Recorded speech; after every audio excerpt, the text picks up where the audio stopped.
नमस्कार दोस्तों, मेरा नाम है रंजीत। आज है 24 अप्रैल 2025 और आज की द हिंदू न्यूज़पेपर का हम एनालिसिस करने वाले हैं। सबसे पहले देख लेते हैं एडिटोरियल वाले हिस्से की तरफ। पहला आर्टिकल डिस्कस किया जाएगा, पार्टिकुलरली ये ट्रांसजेंडर पर्सन्स की राइट्स से, अधिकारों से रिलेटेड है। किस प्रकार से ये पूरी दुनिया में, ना केवल हम भारत की बात करें, यूनाइटेड किंगडम की बात करें, पूरी दुनिया में ये लोग अपनी अधिकारों की लड़ाई के लिए कंटिन्यू लड़ाई लड़ रहे हैं।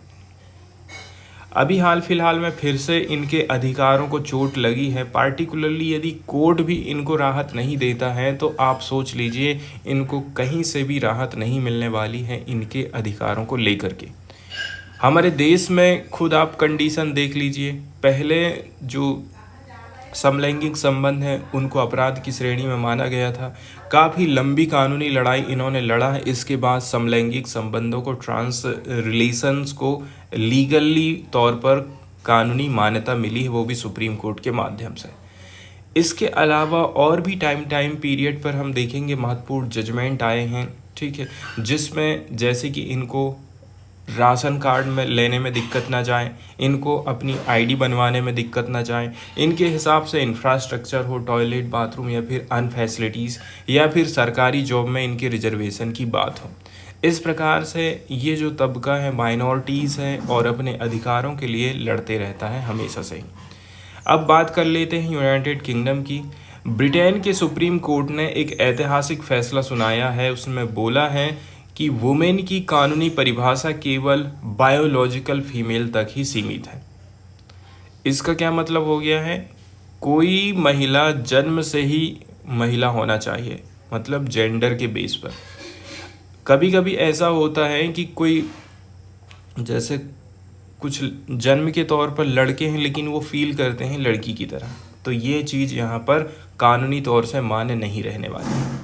इसका मतलब ये हो गया है कि जेंडर रिकॉग्निशन सर्टिफिकेट वाले ट्रांस महिलाओं जो कि जन्म से पुरुष थे लेकिन कानूनी रूप से सर्टिफिकेट है, इसलिए महिला की तरह वो फील कर रहे हैं, महिला माने जा रहे हैं, इन लोगों को अब महिलाओं के लिए रिजर्व स्पेस में प्रवेश का अधिकार नहीं मिलेगा। मतलब पहले ये जो लोग फ़ायदा उठा रहे थे, अब वो फ़ायदा इनको नहीं मिलने वाला।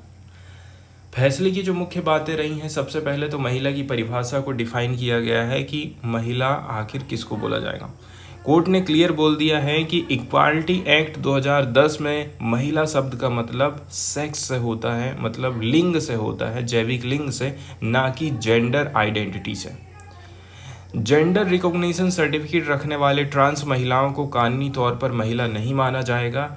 जब बात महिलाओं के लिए आरक्षित स्थान की हो, जैसे कि उनके लिए चेंजिंग रूम की व्यवस्था, उनके लिए हॉस्टल की व्यवस्था, महिला जेल की व्यवस्था, तो ये अधिकार अब ट्रांस पर्सन्स को नहीं मिलेंगे, क्योंकि खाली ये सुविधा केवल पार्टिकुलरली जो जन्म से ही महिला है उसी को मिलेगा। लेकिन कुछ पुरुष जो कि बाद में बायोलॉजिकल चेंजेस आता है तो वो अपने आप को महिला फील करने लगते हैं, तो वैसे लोगों को ये सुविधा नहीं मिलने वाली।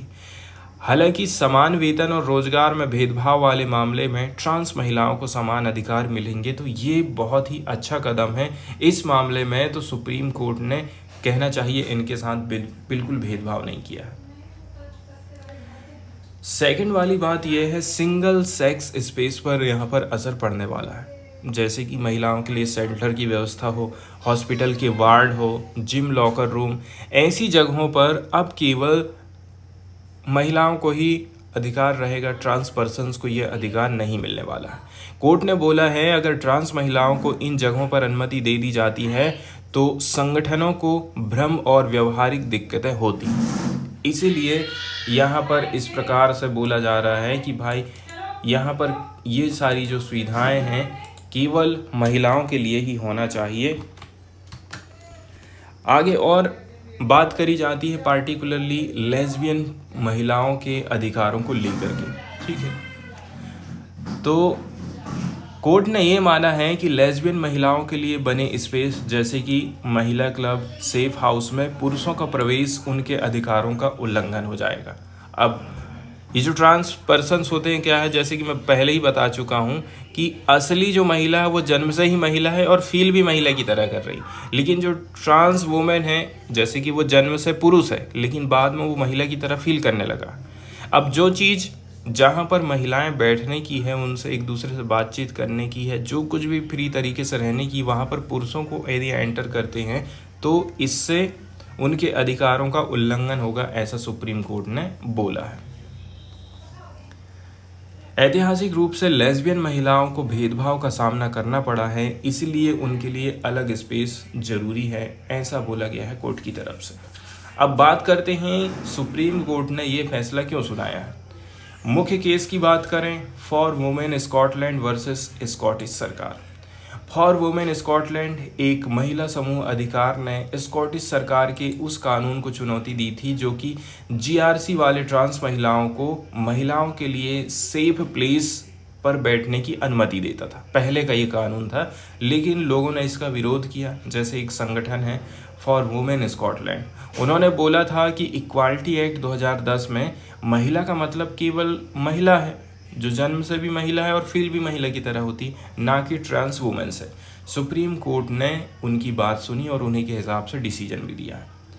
अब इक्वालिटी एक्ट 2010 की भी यहाँ पर व्याख्या करी जाती है। कोर्ट ने बोला है कि इक्वालिटी एक्ट में सेक्स शब्द का मतलब बायोलॉजिकल जेंडर से होता है। अगर महिला में ट्रांस महिलाओं को शामिल कर दिया जाता है तो महिलाओं के लिए बने स्पेस का उद्देश्य ही यहाँ पर ख़त्म हो जाएगा, ऐसा वहाँ के सुप्रीम कोर्ट ने बोला। इसका क्या क्या असर पड़ सकता है। पहले नंबर की बात यह है, सरकार तो अधिकार देना चाह रही थी लेकिन सुप्रीम कोर्ट ने मना कर दिया। मतलब यहाँ पर सरकार की बड़ी हार है, सीधे सीधे आने वाले टाइम पीरियड में वोट पर असर पड़ सकता है। स्कॉटलैंड की गवर्नमेंट जेंडर रिकॉग्निशन एक्ट 2004 को आसान बनाना चाह रही थी ताकि बिना मेडिकल जांच के ही लोग जीआरसी सर्टिफिकेट पा सकें, लेकिन ये फैसला अब उनकी परियोजनाओं को रोक देता है। स्कॉटलैंड के finance minister FM John Swinney ने बोला है कि वे कोर्ट के फैसले को मानेंगे, लेकिन इसके अंदर जो सही चीज़ छिपी हुई है उसके ऊपर भी चर्चा किया जाएगा।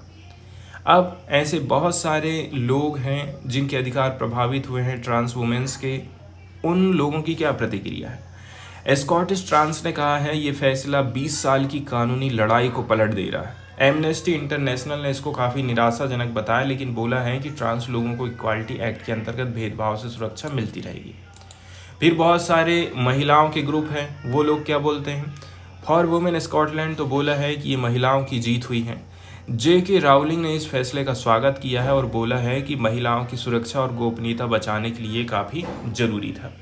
अब फ्यूचर में क्या किया जा सकता है। स्कॉटिश सरकार अब UK सरकार और equality and human rights commission से बातचीत करेगी और ये दिमाग लगाएगी कि इसको हम लागू कैसे करके करेंगे।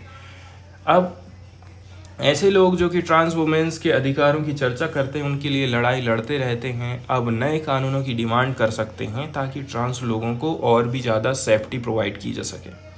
वुमेन संगठन ये चाहेंगे कि महिलाओं के स्पेस को सेफ ही रखो, यहाँ पर कोई पुरुष को एंट्री ना दी जाए। इस प्रकार से ये कानून काफ़ी महत्वपूर्ण हो जाता है।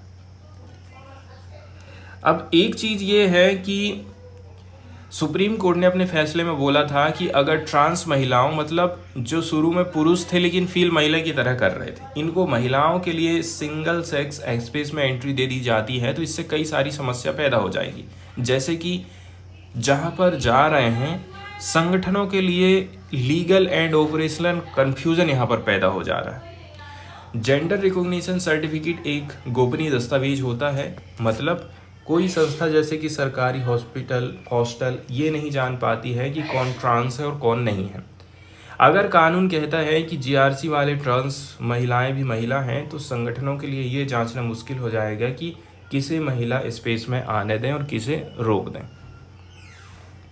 इससे धोखाधड़ी का खतरा बढ़ सकता है। जैसे कोई पुरुष खुद को ट्रांस महिला बता करके महिलाओं के स्पेस में घुस जाएगा और कुछ वहाँ पर फिर डिस्क्रिमिनेशन हो सकता है, छेड़छाड़ हो सकता है। इसके बाद सेफ्टी एंड प्राइवेसी पर कंसर्न हो सकते हैं। महिलाओं के लिए जो शेल्टर होम्स बनाए जाते हैं या फिर बाथरूम है, जेल है, हॉस्पिटल वार्ड है, ऐसी जगह पर यदि जैविक ट्रांस पर्सन्स की मौजूदगी से महिलाएं असहज फील करेंगी, खास करके यौन हिंसा से बची हुई महिलाएं। लेस्बियन महिलाओं के लिए जो स्पेस बनाए गए हैं, जैसे कि महिला क्लब में पुरुष शरीर वाले लोगों का प्रवेश उनकी सेफ्टी और रिलायबिलिटी को आराम को खतरे में डाल देता है। कोर्ट ने यह मान लिया है कि इतिहास में महिलाओं को पुरुषों से अलग स्पेस की जरूरत इसलिए पड़ी क्योंकि उन्हें भेदभाव और हिंसा का सामना करना पड़ गया था। इसके अलावा सोशल पोलराइजेशन भी हो सकता है। कोर्ट ने संभावित सामाजिक तनाव को भी ध्यान में रखा था। महिला अधिकार समूह जैसे कि फॉर वुमेन स्कॉटलैंड ने बोला था कि ट्रांस अधिकारों को बढ़ावा देने से महिलाओं के अधिकार कम हो जाते हैं। ट्रांस समुदाय का कहना है कि उन्हें भी सार्वजनिक जगहों पर सम्मान और सुरक्षा चाहिए। तो कोर्ट ने एक बैलेंस बना दिया है। एक अच्छी चीज़ किया है कि नौकरी में वेतन में कोई कटौती नहीं होगी, मतलब बराबर सैलरी मिलेगी ट्रांस वुमेन्स को भी और रियल में जो वुमेन्स है उसको भी। तो इसी पर आधारित ये आर्टिकल रहा था, ठीक है, जिसमें बोला जा रहा है कि किसी दिन सेक्स बाइनरी यानी सिर्फ दो बायोलॉजिकल लिंग की जो धारणा है उतनी ही बेवकूफ़ी लगेगी जितनी ये मानना कि धरती सपाट है, जबकि सपाट नहीं है। यदि कोई ये बोल दे कि दुनिया में केवल मेल और फीमेल दो ही लोग हैं, स्त्री और पुरुष, थर्ड जेंडर नहीं है, तो ये बात बिल्कुल आने वाले टाइम पीरियड में गलत साबित हो जाएगी। यूके की सुप्रीम कोर्ट ने फैसला दिया है कि इक्वालिटी एक्ट 2010 के अंतर्गत ट्रांस वुमेन्स को महिला नहीं माना जाएगा। इस फैसले से ट्रांस महिलाओं के कानूनी अधिकारों और सुरक्षा में काफ़ी कटौती हो गई है। असल में ये फैसला यूके के जेंडर रिकॉग्निशन एक्ट 2004 को कमज़ोर बना देता है, जो कि इनको अधिकार प्रोवाइड कर रहा था। जनवरी में डोनाल्ड ट्रंप ने भी एक आदेश निकाला था और बोला था कि सरकार केवल दो ही सेक्स लिंग को मानती है, स्त्री और पुरुष। थर्ड जेंडर, इसमें जो गे पर्सन है, ठीक है, इन लोगों को मान्यता नहीं देती है। उन्होंने ये बोला था कि ये जो आदेश आया है बहुत समझदारी वाली बात है। 2 दिन पहले मैंने एक सोशल मीडिया पोस्ट देखा था जिसमें यूके की एक पुरानी फेमिनिस्ट ग्रुप की नेता ने इस सुप्रीम कोर्ट के फैसले का स्वागत किया था। उन्होंने बोला था कि ये फैसला कॉमन सेंस को बनाए रखता है और जो रियल में महिलाओं के लिए सुरक्षित स्पेस चाहिए था, बायोलॉजिकल रूप से जो महिला है के लिए सुरक्षित स्थानों की वकालत करता है। अब जो लोग खुद को फार राइट राजनीति मती मतलब अति दक्षिणपंथी विचारधारा के विरोधी मानते हैं, वे इस फैसले का स्वागत क्यों कर रहे हैं जिसे पूरी दुनिया में फार राइट लोग खुश होकर मना रहे हैं?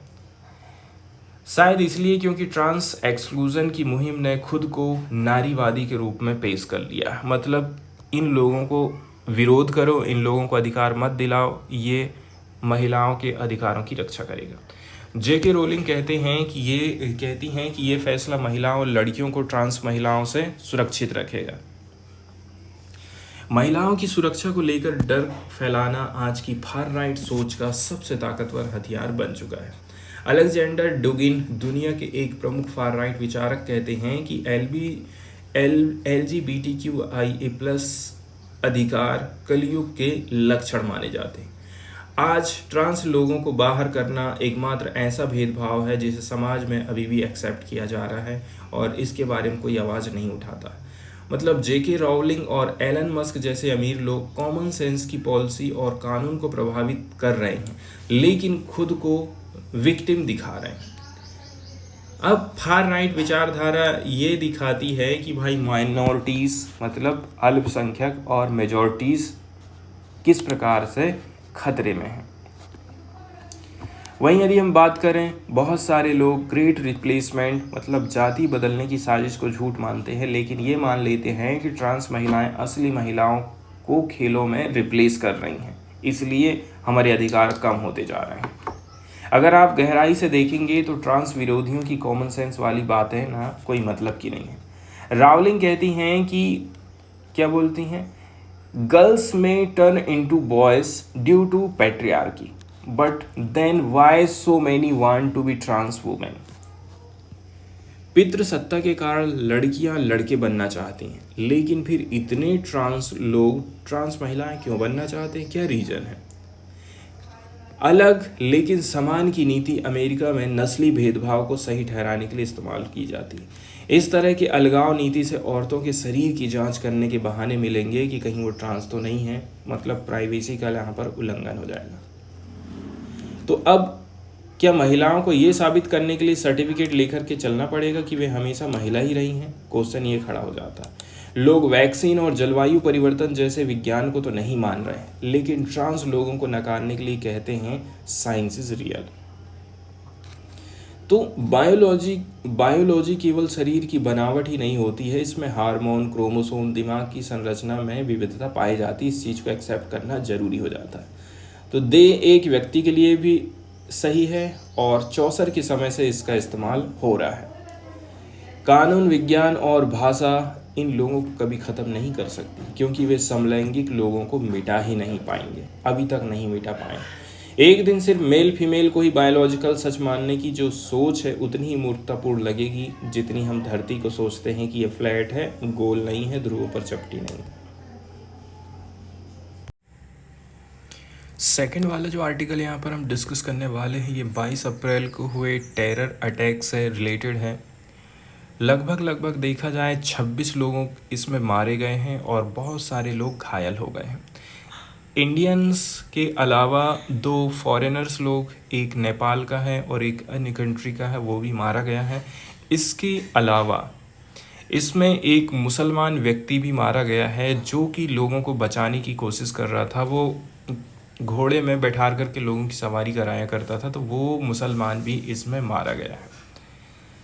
बोला जाता है कि इस आतंकवादी हमले से जब भी टेरर अटैक होता है तो सबसे ज़्यादा प्रभावित जो होते हैं वो कश्मीर के लोग, वहाँ के लोकल, वहाँ के यूथ लोग प्रभावित होते हैं। भारत सरकार की तरफ से पहला जो डिसीजन लिया गया है इस चीज़ से निपटने के लिए, वो कुछ मेजर चेंजेस सबसे बड़ी डिप्लोमेटिक तौर पर किए गए हैं, पार्टिकुलरली पाकिस्तान के साथ में। भारत का मानना है कि हम इस प्रकार के कदम उठा करके पाकिस्तान के ऊपर दबाव डालेंगे तो हो सकता है आने वाले टाइम पीरियड में इस प्रकार के जो आतंकवादी हमले हैं वो कम हो सकें। भारत को एक ऐसे स्ट्रेटजिक फ्रेमवर्क को अपनाना होगा जिसे एस्केलेटरी क्रेडिबिलिटी बोलते हैं।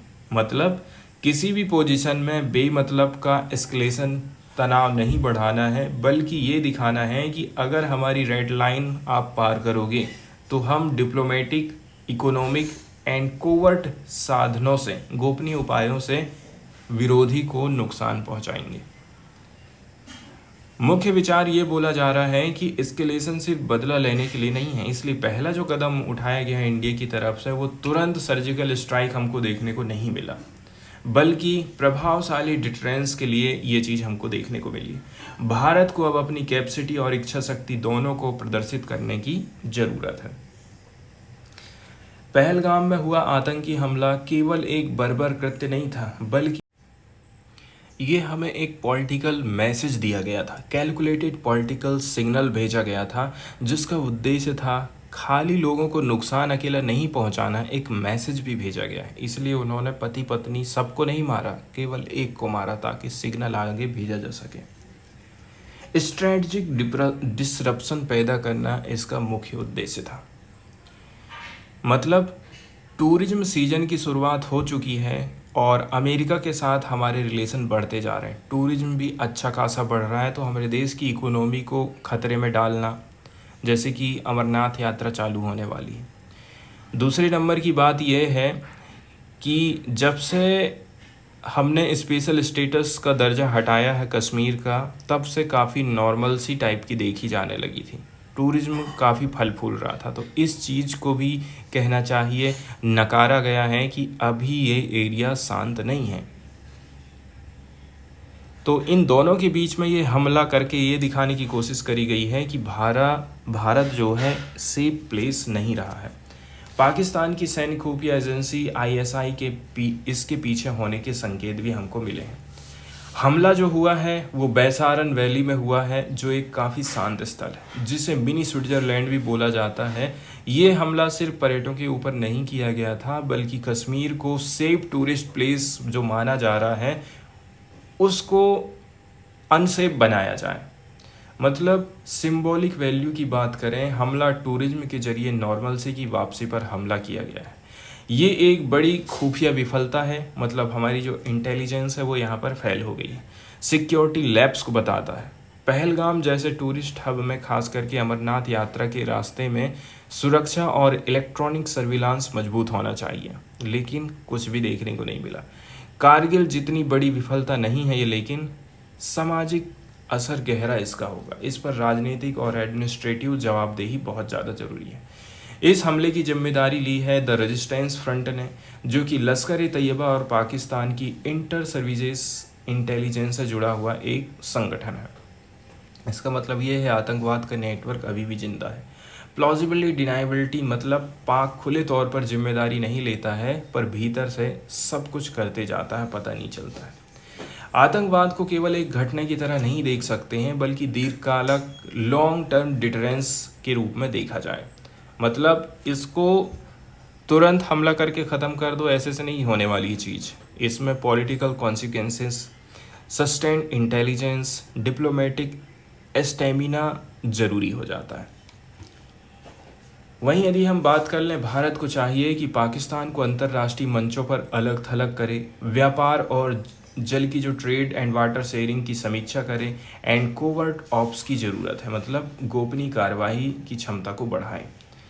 आज का पाकिस्तान आर्थिक रूप से पैरालाइज हो चुका है, राजनीतिक रूप से दिशाहीन है, एंड सामाजिक रूप से टूट रहा है, सोशली फ्राइंग जिसको बोला जाता है। ऐसे में कश्मीर में हस्तक्षेप किया जाना, कश्मीर में आतंकवादी हमला होना, पूरी दुनिया को, अपने देश के नागरिकों को, सबका ध्यान वो भटकाना चाहता है।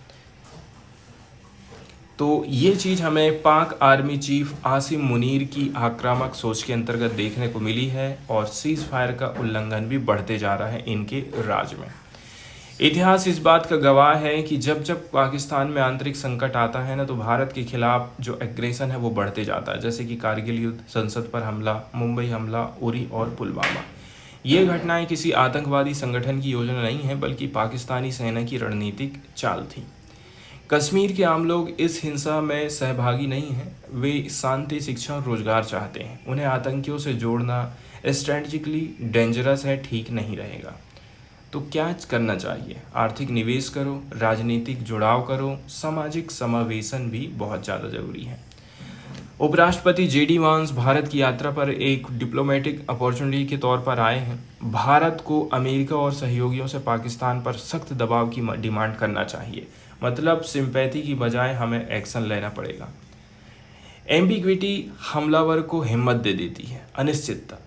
भारत हर चीज़ में अनिश्चित है। भारत को अब नतीजों की विश्वसनीय भाषा, क्रेडिबल कॉन्सिक्वेंसेस बोलना पड़ेगा। यह हमला सिर्फ एक त्रासदी नहीं है, ये एक चेतावनी दी गई है।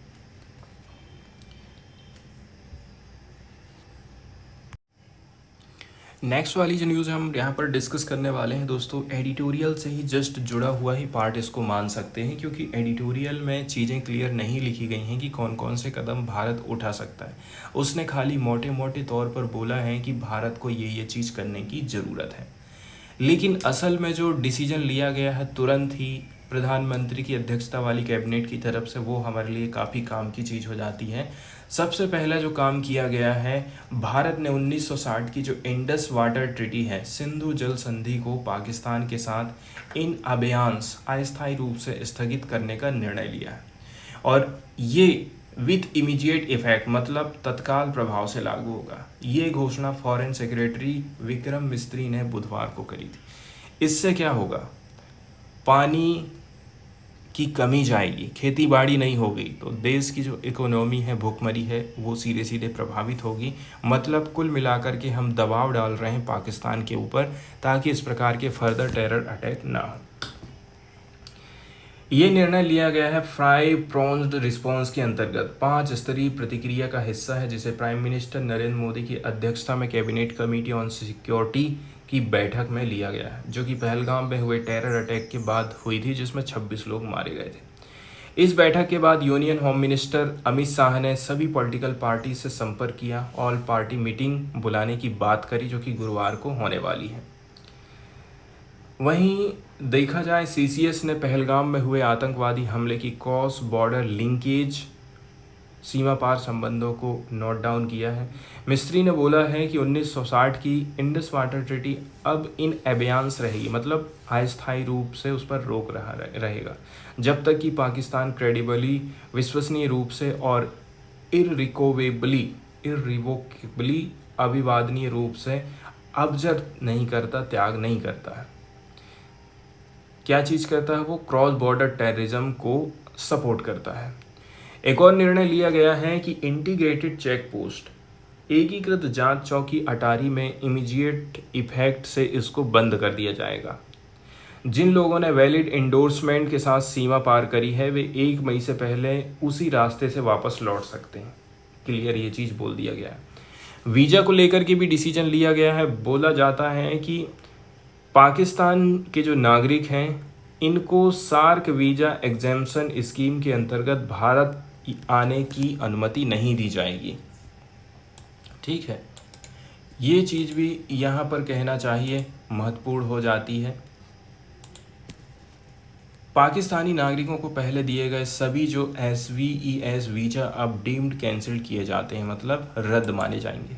और कोई भी पाकिस्तानी नेशनल जो अभी भारत में इस वीज़ा पर आया है उसे भारत छोड़ने के लिए 48 घंटे का टाइम दिया गया है। इसके अलावा इस कमेटी ने पाकिस्तान हाई कमीशन में कार्यरत मिलिट्री एडवाइज़र को पर्सना नॉन ग्रेटा मतलब अस्वीकार्य व्यक्ति घोषित कर दिया है। उन्हें भारत छोड़ने के लिए 1 हफ्ते का टाइम दिया गया है। भारत अपने डिफेंस, नेवी और एयर एडवाइज़र्स को इस्लामाबाद स्थित अपने हाई कमीशन से वापस बुला ले रहा है, ताकि यहाँ से हम भेज रहे हैं तो वहाँ से भी बुला ले ताकि कोई खतरा ना हो फ्यूचर में। सर्विस एडवाइज़र के 5 सपोर्ट स्टाफ को भी दोनों हाई कमीशन से वापस बुलाया जाएगा। भारत और पाकिस्तान के राजनयिक मिशनों की संख्या प्रेजेंट में 55 से घटा करके 30 करी जाएगी। एंड विदेश सचिव मिस्त्री ने बताया है कि इस कमेटी ने ओवरऑल सिक्योरिटी सिचुएशन की समीक्षा करी है और सभी फोर्सेस को हाई विजिल, अधिक अलर्ट रखने का निर्देश दिया है। इस कमेटी ने यह भी तय किया है कि हमले के परपिट्रेटर्स को जस्टिस के कटघरे में लाया जाएगा और उनके स्पॉन्सर्स को जिम्मेदार ठहराया जाएगा। जैसे कि हाल में तहव्वुर राणा के एक्स्ट्राडिक्शन में किया गया था, वैसे ही भारत आतंकवाद से जुड़े लोगों को पकड़ने के लिए अनरिलेंटिंग मतलब अडिग रहेगा। अब देखते हैं कि आज और कौन कौन से डिसीजन लिए जाने वाले हैं। सब ऑल पार्टी मीटिंग होगी तो देखते हैं कि कौन कौन से महत्वपूर्ण डिसीजन आ सकते हैं।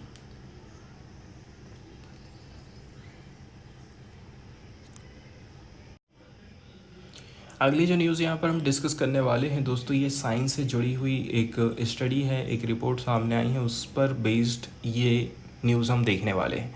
स्टडी रिपोर्ट ये बताती है कि जो लिपिड्स होते हैं ये गाइड करते हैं एवोल्यूशन को, not just DNA also protein. इस चीज़ को यहाँ पर हम समझने की कोशिश करते हैं। ठीक है, हमारा शरीर अलग अलग कोशिकाओं से बना होता है। कोशिका से ऊतक, ऊतक से अंग और अंग से बनता है शरीर। हर कोशिका के अंदर छोटे छोटे हिस्से रहते हैं जो मिलकर के शरीर के अलग अलग काम करते हैं। इसमें प्रोटीन सबसे फेमस है। DNA से मिलने वाले निर्देशों के अनुसार कोशिका एमिनो एसिड की चेन बना करके प्रोटीन बनाती है। ये यहाँ पर वेरी इम्पोर्टेंट चीज़ है जो कि आगे हमें बार बार आएगी। मतलब DNA से मिलने वाले निर्देशों के हिसाब से ही कोशिका एमिनो एसिड की एक चेन बनाती है। यही चेन फिर आगे प्रोटीन बन जाती है। अगर DNA में चेंज कर दोगे तो नए प्रकार के प्रोटीन बन सकते हैं। यही इवोल्यूशन की एक अहम प्रक्रिया मानी जाती है, विकास। लेकिन अब वैज्ञानिक ये बोल रहे हैं कि सिर्फ प्रोटीन को ही विकास के केंद्र में रखना एक सीमित सोच है। इसके अलावा भी शरीर में और भी चीज़ें हैं जो कि इवोल्यूशन में योगदान देती हैं, जैसे कि लिपिड्स मतलब वसा या फिर चर्बी। लिपिड्स क्या होते हैं? ये कोशिका की बाहरी परत, वसा या फिर चर्बी के मॉलिक्यूल जिसको बोला जाता है, यानी सेल मेम्ब्रेन झिल्ली में ये उपस्थित होते हैं। अब तक इन्हें सिर्फ पैकिंग मटेरियल समझा जाता था, मतलब ऐसी सब्सटेंस जो प्रोटीन को पकड़ कर रखता है। पर अब रिसर्च बोल रही है कि लिपिड्स का भी खुद का महत्वपूर्ण इवोल्यूशनरी रोल होता है। ये भी इवोल्यूशनरी प्रोसेस में महत्वपूर्ण भूमिका अदा करते हैं। सेल मेम्ब्रेन और उसके कंपोनेंट की बात करें तो कोशिका की झिल्ली में 3 चीज रहती है, लिपिड्स, प्रोटीन्स। लिपिड्स कोशिका की झिल्ली को बनाते हैं जैसे कि दीवार की ईंटें, ईंट से दीवार बनी है। प्रोटीन क्या होता है, झिल्ली पर ये लगे रहते हैं और कई सारे काम करते हैं जैसे गेट कीपर के तौर पर। कुछ रिसेप्टर हैं, मतलब बाहरी चीज से जुड़ जाएंगे। कुछ चैनल हैं जो चीज़ों को अंदर बाहर जाने दे रहे हैं। कुछ कैटलिस्ट हैं जो कि रासायनिक क्रियाओं को तेज कर देते हैं। नई खोज क्या बोलती है? हैदराबाद के CSIR सेंटर के वैज्ञानिकों ने बताया है कि कोशिका के अंदर सिर्फ प्रोटीन ही नहीं बल्कि लिपिड्स भी इवॉल्व होते हैं। उन्होंने एक खास प्रोटीन कॉम्प्लेक्स का अध्ययन किया था जिसका नाम था रेस्पिरेटरी कॉम्प्लेक्स 1, RC1 शॉर्टकट। अब RC1 कॉम्प्लेक्स क्या करता है? ये प्रोटीन ग्रुप हमारी कोशिकाओं के माइटोकॉन्ड्रिया में संग्रहित होता है। मतलब ये वाला जो ग्रुप है RC1 कॉम्प्लेक्स की बात करें तो ये जो RC1 कॉम्प्लेक्स होता है ये हमारी जो कोशिका में माइटोकॉन्ड्रिया पाए जाते हैं ना, उनमें पाया जाता है। इसका क्या काम हो सकता है? इसके काम की यदि हम बातचीत करेंगे तो देखिए, जब हम ऑक्सीजन लेते हैं तो उससे एनर्जी बनती है। ये काम RC1 कॉम्प्लेक्स के माध्यम से ही हो रहा है। ये RC1 कॉम्प्लेक्स 44 प्रोटीन से मिलकर के बना है। ये लगभग 3 भाग में इसको हम बांट देते हैं, अंदरूनी, बीच का और बाहरी। अंदरूनी हिस्सा ऊर्जा बनाता है, बीच का लिपिड रिच मेम्ब्रेन से होकर गुजरेगा और तीसरे नंबर का जो हिस्सा है अंदर और बाहर की झिल्ली के बीच रहता है। इसका रोल अभी पूरी तरह से साफ नहीं है। अब रिसर्च की बात करें तो क्या चीज़ पता चला है? जब वैज्ञानिकों ने RC1 के बीच वाले हिस्से की जांच करी तो पाया कि आधे से ज़्यादा म्यूटेशंस, उत्परिवर्तन उन्हीं जगहों पर हो रहे हैं जहां ये लिपिड से संपर्क करता है। फिर उन्होंने प्लांट और एनिमल के लिपिड्स की तुलना करी। पौधों के लिपिड्स ज़्यादा फ्लेक्सिबल हैं क्योंकि उनके फैटी एसिड में ज़्यादा डबल बॉन्ड है। इन्हें कहते हैं पॉली अनसैचुरेटेड फैटी एसिड। जानवरों के लिपिड्स में ये लचीलापन कम रहता है। अब यहाँ पर को इवोल्यूशन की बात करी जाती है, ठीक है। तो यदि हम बात करें को इवोल्यूशन की, को इवोल्यूशन का मतलब क्या है, ठीक है। पता चला कि प्रोटीन और लिपिड्स एक दूसरे के अनुसार इवॉल्व होते हैं। जैसे अगर पौधे का RC1 प्रोटीन इंसान की कोशिका में डाला जाए तो वो टूट जाता है क्योंकि उसका लिपिड्स अलग होता है। एक चीज़ ये बोला जाता है कि अगर पौधे का RC1 प्रोटीन इंसान की कोशिका में डाल देंगे ना तो वो टूट जाएगा क्योंकि उसका लिपिड अलग होता है। इससे ये निष्कर्ष निकाल सकते हैं कि हर जीव के लिपिड्स अपने प्रोटीन के अनुसार डेवलप हुए हैं। इस खोज का आखिर महत्व क्या है? इस खोज का महत्व है कि भाई नया इवोल्यूशन का नज़रिया पता चलता है। अब सिर्फ DNA या फिर प्रोटीन की बात नहीं होगी बल्कि लिपिड्स की भी बात चलेगी कि कैसे करके पीढ़ी दर पीढ़ी चेंजेस हमको देखने को मिले हैं जीव जंतुओं में, कैसे करके किसी का भी उद्भव या फिर विकास हुआ है, जीव की उत्पत्ति कैसी हुई है। बीमारियों की समझ भी हम पता लगा सकते हैं। RC1 में म्यूटेशन से कई सारी बीमारी जुड़ी हो सकती हैं, इन्हें लिपिड से जोड़ करके समझना जरूरी है। दवाइयाँ भी सुधारी जा सकती हैं, जैसे स्टैटिन का नाम की जो दवाएं कोलेस्ट्रॉल को कंट्रोल करती हैं। अब लिपिड की भूमिका समझ करके हम उन्हें और भी ज़्यादा बेटर बना सकते हैं। अगली न्यूज़ की यदि हम चर्चा करें तो दोस्तों, हाल फिलहाल में Indian institute of astrophysics IIA के वैज्ञानिकों ने ये पता लगाया है कि एक दूर की आकाशगंगा जिसका नाम है NGC 1052 DF2 में डार्क मैटर बहुत कम है, जबकि आमतौर पर यह माना जाता है कि हर आकाशगंगा में डार्क मैटर बड़ी मात्रा में होता है और इसी से उसका शेप बनता है। सबसे पहले तो डार्क मैटर को समझते हैं आसान भाषा में। डार्क मैटर जिसको बोलते हैं अदृश्य पदार्थ, मतलब ऐसा पदार्थ जिसे हम सीधे देख नहीं सकते हैं लेकिन इसका ग्रेविटी असर दिखता है बस। मतलब आप ग्रेविटी को ही समझ लीजिए कि ग्रेविटी ही डार्क मैटर है। जितनी ज़्यादा बड़ा ये रहेगा उतना ज़्यादा ग्रेविटी ज़्यादा, मतलब उतना ही बड़ा डार्क मैटर। ये ब्रह्मांड के लगभग 27% हिस्से में मौजूद है। ये आकाशगंगाओं को जोड़कर देखने में मदद करता है। बिना डार्क मैटर के आकाशगंगा बिखर जाएगी क्योंकि ग्रेविटी ही नहीं रहेगी। अब NGC 1052 DF2 की खासियत की बात करें, इसे एक अल्ट्रा डिफ्यूज गैलेक्सी बोला जाता है। मतलब इसकी रोशनी बहुत फैली हुई है और ये बहुत हल्की दिख रही है। आमतौर पर ऐसी आकाशगंगाओं में डार्क मैटर बहुत होता है, लेकिन इसमें नहीं है। डायनामिकल मास का क्या मतलब है? डायनामिकल मास उस टोटल मास को बोलते हैं, द्रव्यमान को बोलते हैं, जो किसी वस्तु जैसे आकाशगंगा के गुरुत्वीय प्रभाव और उसकी गति के आधार पर अनुमान लगाया जाता है कि इसका कितना गुरुत्वीय प्रभाव है और कितनी स्पीड में ये घूम रही है। उसके हिसाब से हम इसका वजन तौलते हैं। NGC 1052 DF2 की डायनामिकल मास सिर्फ 340 मिलियन सूरज के बराबर मापी गई है। इसमें से 200 मिलियन मास तो सिर्फ तारों का है, मतलब डार्क मैटर सिर्फ थोड़ा सा ही है। बाकी सब आकाश गंगाओं में ये ज़्यादा देखने को मिलता है। अब वैज्ञानिक लोगों ने यहाँ पर क्या नई चीज़ खोजी है? ये आकाशगंगा हमारी पहले की सोच से मेल नहीं खाती है। मतलब कुछ गैलेक्सीज ऐसी भी हो सकती हैं जो बिना या बहुत कम डार्क मैटर के हों। के आदित्य नाम के खगोलविद ने इस पर मॉडल बनाकर ये दिखा दिया है कि अगर हम माने कि डार्क मैटर का घनत्व केंद्र में ज़्यादा है, कस्पी हालो मॉडल, तो ये मॉडल भी वैसे ही काम करता है जैसे कोई डार्क मैटर नहीं है।